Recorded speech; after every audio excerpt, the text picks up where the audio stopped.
হাতে কাটার ঝামেলা ছাড়াই এইভাবেও নাকি 5 মিনিটে চুষি পিঠা তৈরি করা যায়। আমার আজকের ভিডিওটি দেখে আপনারা অবাক হয়ে যাবেন। হাতে কেটে চুষি পিঠা তৈরি করতে গেলে অনেকটাই সময় লেগে যায়, তাই অনেকেই এই পিঠে তৈরি করতে চায় না। বর্তমানে অনেকের ভিডিওতেই দেখতে পাচ্ছি অনেক পদ্ধতি অবলম্বন করেছে, তবে সঠিক পদ্ধতি কোনটি আজকে সেটাই শেয়ার করব। নমস্কার বন্ধুরা, শ্বশুরবোমা রান্নাঘর অ্যান্ড ব্লগ চ্যানেলে সকলকে স্বাগত।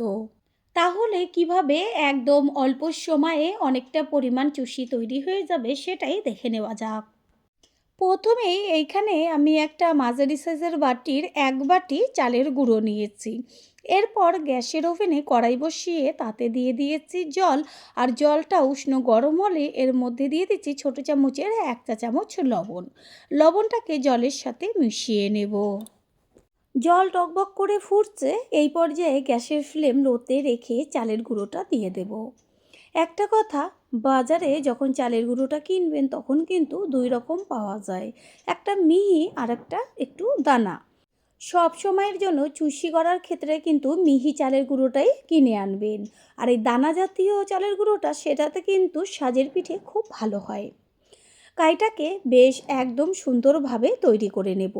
পারফেক্ট জল দিতে হবে, ধরেন 1 বাটি চালের গুঁড়োর জন্য 1 বাটি জল পারফেক্ট, এর থেকে বেশি জল প্রয়োজন নেই। গ্যাসের ফ্লেম লোতে রেখে বেশ একটা ডো তৈরি করে নেব। যখন এটা সম্পূর্ণ হয়ে যাবে তখন কিন্তু কড়াই থেকে ছেড়ে ছেড়ে চলে এক জায়গায় এসে একটা দলা পাকিয়ে যাবে। এই পর্যায়ে গ্যাসটা অফ করে দিয়ে তারপরে কিন্তু তুলে একটা থালার মধ্যে ছড়িয়ে দেব একটু হালকা ঠান্ডা হবার জন্য। চুষি বা পুলি তৈরি করার ক্ষেত্রে কিন্তু চালের যে কাইটা এটা যেন একদম ঠান্ডা না হয় সেই দিকে খেয়াল রাখবেন। হাতে যতটা সহ্য করতে পারবেন ঠিক সেই পর্যায়েই কিন্তু এই কাইটাকে হাত দিয়ে ঠেসে ঠেসে আটা বা ময়দা মাখার মতন মেখে নিতে হবে। দেখাই যাচ্ছে সামান্য কিন্তু একটু ধোয়া ধোয়া উঠছে। একটু সময় নিয়ে কিন্তু কাইটাকে হাত দিয়ে মেখে নিতে হবে। যত ভালো মাখাটা হবে চুষিগুলো কিন্তু তত নরম তুলতুলে আর সুন্দর হবে। সেই কারণে একটু সময় নিয়ে অবশ্যই কাইটাকে মেখে নেবেন। কাই একদম পারফেক্ট মাখা হয়ে গেছে, থালার চারদিক থেকে কিন্তু ছেড়ে চলে এসছে। এরপর হাতের তালুর মধ্যে নিয়ে বেশ একটা ডো তৈরি করে নিয়েছি। এটাকে একটা ভিজে কাপড় দিয়ে ঢেকে রাখবো। এতে কি হবে, কাইটা নরম তুলতুলে থাকবে। অবশ্যই কিন্তু ভিজে কাপড় দিয়ে মুড়িয়ে রাখবেন।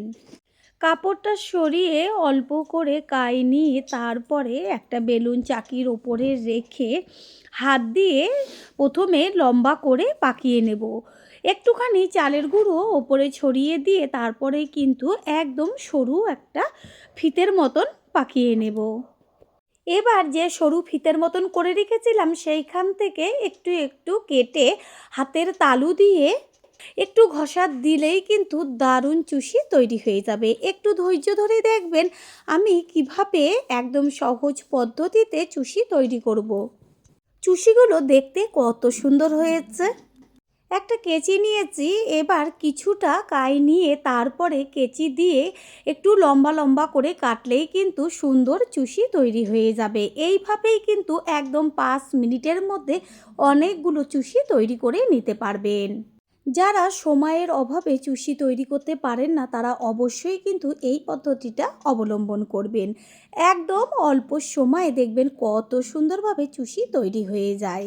আমি দেখিয়ে দিচ্ছি কেটে যে কত সুন্দর চুষিগুলো তৈরি হচ্ছে। যদি একটু মনে হয় ডিজাইনটা একটু ভালো করবেন তাহলে কেটে নেওয়ার পরে হাতের তালু দিয়ে একটু ঘষা দিলে কিন্তু একদম পারফেক্ট ডিজাইনটা চলে আসবে। আমি দেখাবার জন্য কিন্তু চুষিগুলো একদম আস্তে আস্তে কেচি দিয়ে কেটে নিচ্ছি। এই যে একটা কেটে নিলাম, এবার আঙুল দিয়ে একটু ডলা দিলে বা হাতের তালুর মাঝখানে রেখে একটু ঘষা দিলেই দেখা যাচ্ছে কত সুন্দর ডিজাইন হয়ে গেছে। আর একভাবে তো আমি প্রথমেই দেখিয়ে দিয়েছিলাম যে বেলুন চাকির ওপরে রেখে তারপরে চালের গুঁড়ো ছড়িয়ে সরু যে ফিতের মতো করেছি সেটা থেকে একটু কেটে কেটে হাত দিয়ে সামান্য ঘষা দিলেই কিন্তু একদম অল্প সময়ে অনেকটা চুষি তৈরি হয়ে যাবে। ঠিক এইভাবেই কিন্তু সমস্তগুলো কেটে নিয়ে ফিরে আসছি।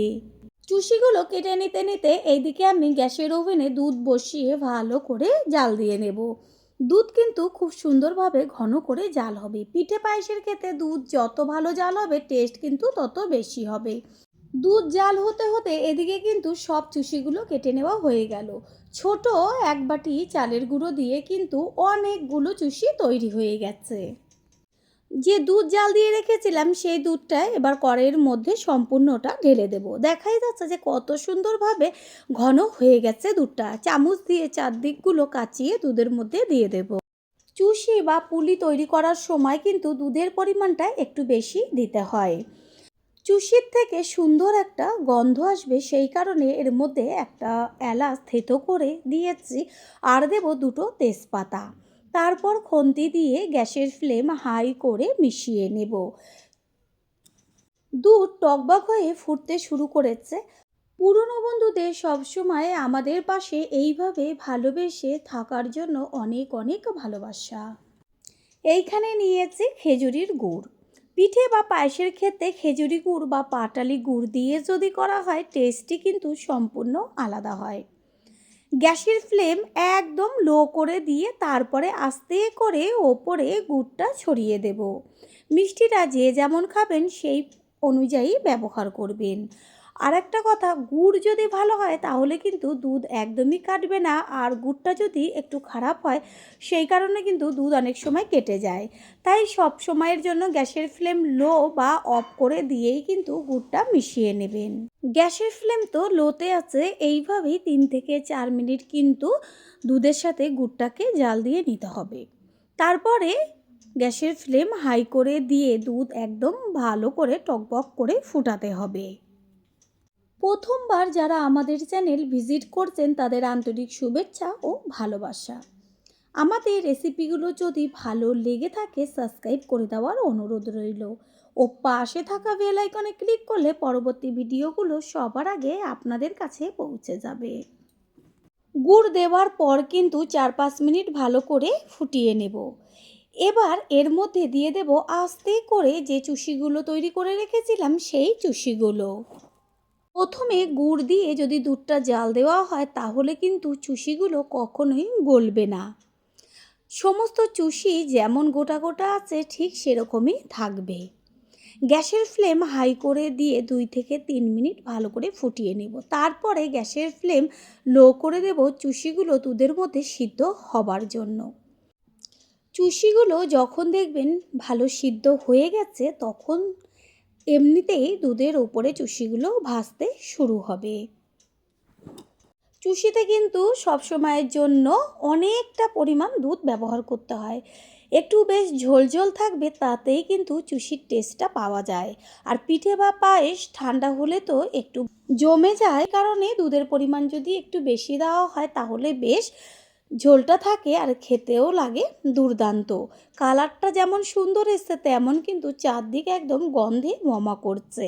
এইভাবেই গ্যাসের ফ্লেম লোতে রেখে চুষি ভালো করে ফুটিয়ে নিতে হবে। চুষিগুলো কিন্তু আস্তে আস্তে দুধের ওপরে ভেসে উঠছে। এইভাবেই কিন্তু গ্যাসের ফ্লেম লোতে রেখে চুষিটাকে সবসময়ের জন্য দুধের মধ্যে সিদ্ধ করে নিতে হবে। চুষিগুলো যেমন নরম হবে খেতে তেমন কিন্তু টেস্টি হবে, আর ঠিক এরকমই কিন্তু ঝোল রাখতে হবে। পারফেক্ট কিন্তু চুষি তৈরি হয়ে গেছে। এবার গ্যাসের ফ্লেমটা হাই করে দিয়ে তারপরে একটা হাতার সাহায্যে ভালো করে চুষিটাকে দুধের সাথে নেড়ে নেব।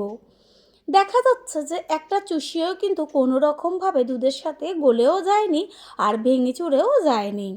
এবার গ্যাসটা অফ করে দেব। তৈরি হয়ে গেল আজকের চুষি পিঠের রেসিপি। আশা করি রেসিপিটি ভালো লাগলো, আর যদি ভালো লেগে থাকে একটা লাইক, কমেন্ট, পারলে একটা শেয়ার করে অবশ্যই জানাবেন। আপনাদের দেওয়া একটা লাইক ও একটা শেয়ার কিন্তু আমাদের কাছে অনেক অনেক গুরুত্বপূর্ণ। তাই প্লিজ কেউ লাইক ও শেয়ার করতে একদমই ভুলবেন না। All friend, thanks for watching my video. আপনারা সকলে ভালো থাকবেন, সুস্থ থাকবেন। আবারও দেখা হবে অন্য কোনো রেসিপির এপিসোডে।